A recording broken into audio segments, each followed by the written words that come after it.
அதையும் சேர்த்துடலாம்.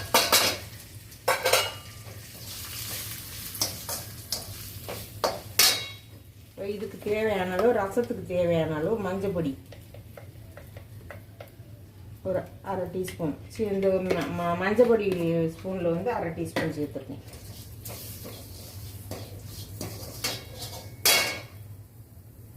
இப்போ வந்து ஒரு 1/2 பழம் தக்காளி கொஞ்சம் நல்லா வதங்கட்டும்.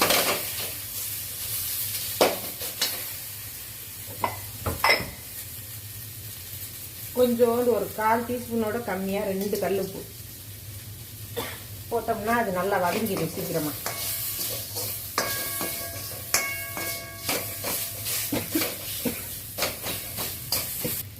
இப்போ வந்து நல்லா வதங்கிடுச்சுங்க. இருமலாக மாங்காய் ரசத்தை வந்து அப்படியே சேர்த்துடலாம்.